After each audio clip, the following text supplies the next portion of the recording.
ये उस समय की बात है जब इज़राइल का जो लास्ट राजा जिसे हमने पढ़ा था, बाइबल कहती वो वही किया उसने जो यहोवा को नापसंद था, और परमेश्वर ने उसके अंदर झूठ बोलने वाला आत्मा भेजा।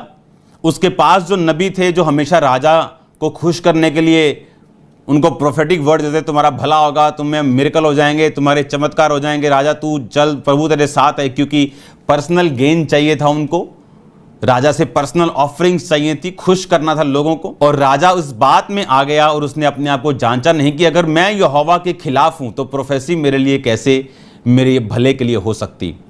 और बाइबल कहती वो बेबीलोन के राजा से बलवा करने के लिए चल पड़ा और वहां बंदी बना लिया गया और वहां पर उस राज्य का पतन हो गया। क्योंकि परमेश्वर अपने हर एक राजा को सजा देता रहा। जैसे मैंने आपसे कहा था कि जैसे एक स्टूडेंट अगर अच्छा ना करे तो क्लास के बाहर खड़ा कर दिया, मुर्गा बना दिया, उससे ज़्यादा ग्राउंड के चक्कर लगवा दिया, पर तब भी नहीं सुधरा तो रेस्टिगेट कर दिया, स्कूल से निकाल दिया, कॉलेज से निकाल दिया। अब वो हाल था राजाओं का और इजरायली लोगों का कि परमेश्वर सजा देता रहा उनके पापों से, उनको बचाता रहा उनकी तौबा के कारण, फिर पाप किए उनको मारता रहा और एक दिन आया जब उसके राज्य को पतन कर दिया। उसके बाद जब उन्होंने 70 साल ऐसे बिताए जैसे एक सबसे मामूली व्यक्ति दुनिया का बिताता है, एक भिखारी की तरह बिताए उन देशों में जो लोग बड़े बड़े राजाओं को मारते थे, वो एक बुरी हालत में फंस चुके थे। जब उन्होंने मन फिराया, बाइबल कहती परमेश्वर ने फिर अच्छे अगुवे उनको दिए और उनको अपने देशों में वापस भेजा। यह तब की बात है कि जब वो अपने देश में वापस आकर भवन को बनाने लगे, और बाइबल कहती है उन्होंने एक गेम खेली और उस भवन को बनाने के रोक दिया जो भवन बनाने के विरोध में थे। उस भवन का काम सालों तक रुका रहा और बाइबल कहती अब हागे एक नबी यानी परमेश्वर का एक दास आता है और नबूवत करता है। यानी जो काम सालों से एक पॉलिटिकल स्टंट के कारण रुका हुआ था, नबी की उस परमेश्वर के दास के वर्ड्स के द्वारा उस काम को चलना शुरू हुआ। यहां तक कि उस काम की शिकायत लिखा राजा को की गई, पर उस चिट्ठी का उत्तर ही नहीं मिला, वो रास्ते में कहीं खो गई, उस पर ध्यान नहीं दिया गया क्योंकि परमेश्वर की दृष्टि उन लोगों के ऊपर थी। जब मैं ये बात आपको इसलिए कह रहा हूं कि परमेश्वर ने अपने लोगों को इस धरती पर ठहराया, और बाइबल कहती जब भी परमेश्वर आपको डिलीवर करेगा वो अपने बंदे, अपने दास के द्वारा अपना वर्ड भेज के आपको डिलीवर करेगा। इट इज इम्पॉसिबल, ये इम्पॉसिबल था यहां पर उस चीज को बनाना जिसके लिए उस राजा ने मना कर दिया था। और बाइबल कहती जब परमेश्वर के दासों के द्वारा वचन आए उनके पास, और बाइबल कहती उन्होंने उस भवन को फिर से बनाना शुरू किया, और बाइबल कहती वो भवन बनता गया और भवन बनता गया, यहां तक कि उस जगह की गवर्नमेंट को भी उसके बाद परमेश्वर ने अपने लोगों के ऊपर दयालु किया और उस गवर्नमेंट ने उस जगह की सपोर्ट की और उस भवन को फिर बनाने से कोई रोक ना पाया और वो भवन बन के तैयार हुआ।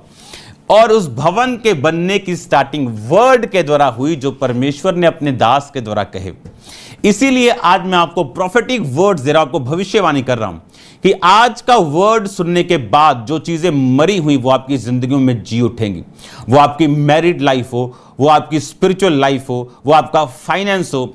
अगर आपने आज वर्ड पर ध्यान लगाया, जो होली स्पिरिट ने मुझसे कहा, मैं आपसे बोल रहा हूं, अगर आज आपने इस वर्ड को ध्यान से सुना और इसको कबूल किया, हर एक मुर्दा चीज को आप जी उठता हुआ देखोगे।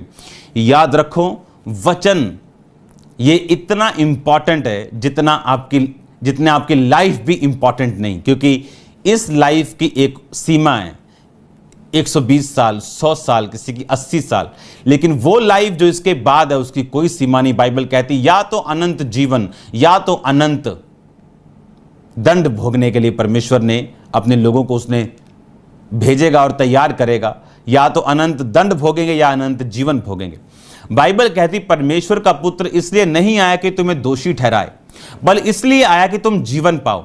पर लिखा अगर कोई विश्वास ना करेगा तो फिर वो दोषी ठहराया जाएगा, क्योंकि लोग एक वचन को लेते कि परमेश्वर का पुत्र हमें कंडेम करने के लिए नहीं आया। ये कंप्लीट वर्ड ना तो आप सुनो ना तो कहीं देखो, बल्कि कंप्लीट वर्ड सुनो कि परमेश्वर का पुत्र आपको बचाने के लिए आया। दोषी ठहराने के लिए तुमने पाप किया तुम मर जाओगे नहीं, उसने कहा तुमने पाप किया पर अगर तुम विश्वास करोगे तुम अनंत जीवन को पाओगे। मैं तुम्हें दोषी नहीं ठहराता, लेकिन अगर तुम मेरी बातों का यकीन नहीं करते और मुझ पर विश्वास नहीं करते तो तुम दोषी ठहराए जाओगे, क्योंकि तुम पर दोष लगाने वाला पिता होगा कि तुमने मेरे इकलौते पुत्र के ऊपर विश्वास नहीं किया जिसको मैंने भेजा। अब यह वचन मैंने आपको इसलिए पढ़ाया कि जब परमेश्वर का वर्ड उस भवन के ऊपर आया, लोगों के ऊपर आया, आप देखो कोई ताकत उस भवन को बनने से रोक नहीं पाई, उस मिनिस्ट्री को रोक नहीं पाई जो परमेश्वर ने सोची। और बाइबल कहती परमेश्वर ने बड़े से बड़े राजाओं को उन पर दयालु किया और परमेश्वर के काम इस तरह से होने शुरू हुए।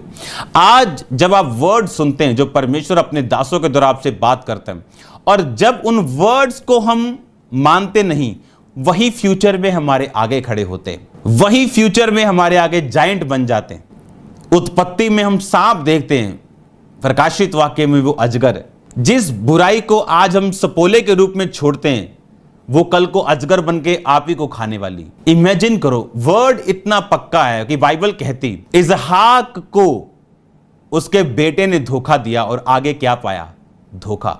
बकरे के कपड़े पहनकर उसने धोखा दिया और बकरे के द्वारा ही उसके बच्चों ने उसको धोखा दिया, ये बोलकर के यूसुफ मारा गया, क्योंकि याकूब ने अपने पिता को धोखा दिया था इसहाक को कि हाँ मैं एसाव हूं, देख ले मेरे बाल हैं एसाव के जैसे, और बकरी के खाल को वो पहन के गया था। जो मर्जी करो इस लाइफ में, लेकिन ये बात याद रखो, जो आप अपने अगुए के साथ, अपने लोगों के साथ कर रहे हो, वही आपके लोग आपके साथ करने वाले हैं। जो हम बो रहे हैं दूसरों की जिंदगियों में, वही हम काटेंगे।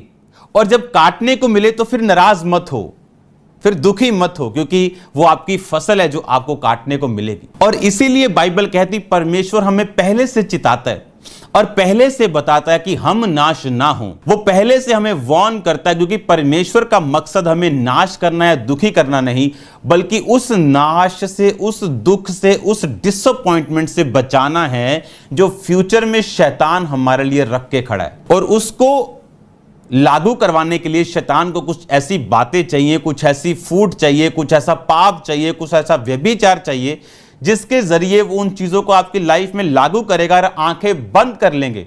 तो फ्यूचर के लिए तैयार रहो। अगर आज हम इस वर्ड को समझते हैं, मैं ये